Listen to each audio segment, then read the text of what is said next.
What about the people in your life who trigger you? The ones who make you second guess yourself?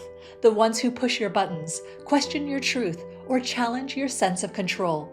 And yes, even the ones who make you cringe, boil with anger, or fall into self-doubt. Let's be real. When someone makes us uncomfortable, our instinct is not to say, "Thank you so much for the spiritual workout." Definitely not. Instead, we usually say, "Get out of my face." Or if we're being spiritual about it, "I need to protect my energy." But let me ask you this.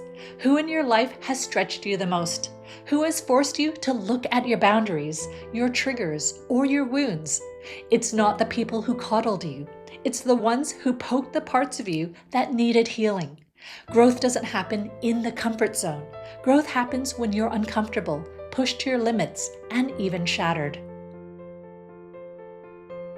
Here's where we get a bit deeper. On a higher level, a soul level, these people are not enemies. They're personal trainers for your spiritual muscles. So if you need more peace, they test your patience. If you need self-love, they reflect your insecurities. Or if your life lesson is to create stronger boundaries, they cross the line so you learn how to finally draw it. And like any gym session, in the moment, it's uncomfortable and maybe even painful, but that pain has purpose. It's intelligent discomfort designed for your evolution. These difficult people are here to help you develop your resilience, emotional strength, compassion, clarity, and most importantly, self-mastery. This might sound crazy, but sometimes your biggest enemies are your greatest teachers in disguise. So why don't we see this when it's actually happening?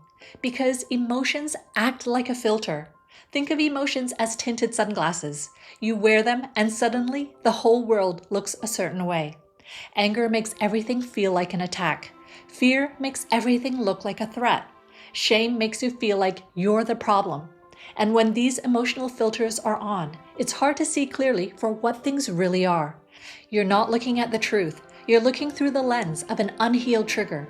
So in the moment, you feel like someone is being awful. But later, when the emotion fades and the clarity kicks in, you might realize that this person was just showing you where you're still raw, where you're still needing healing.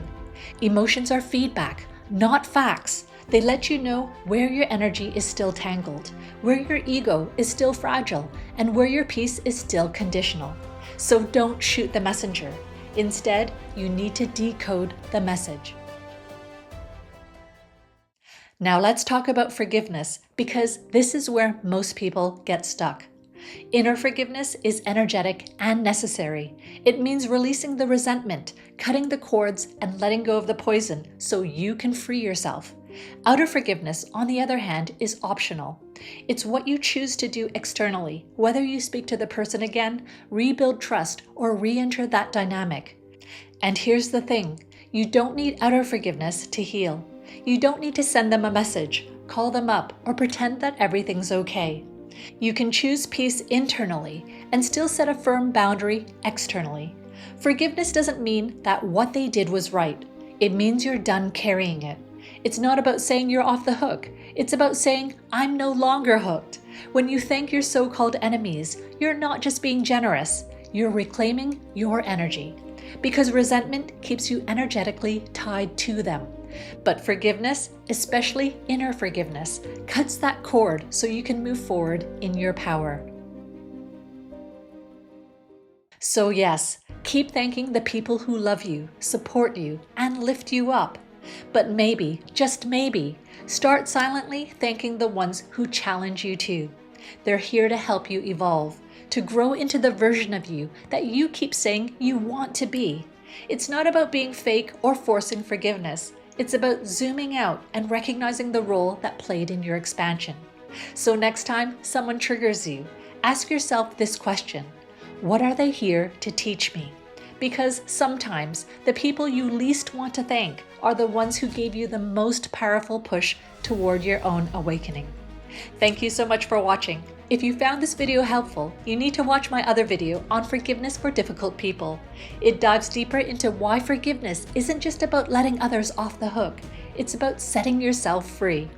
You'll understand how holding on keeps your energy stuck and how releasing it brings real inner peace. Plus, I've included a powerful forgiveness meditation at the end of that video to help you slowly release the weight of your hurt and start healing from the inside out. Until next time, take care, thank your toughest teachers, and always stay inspired.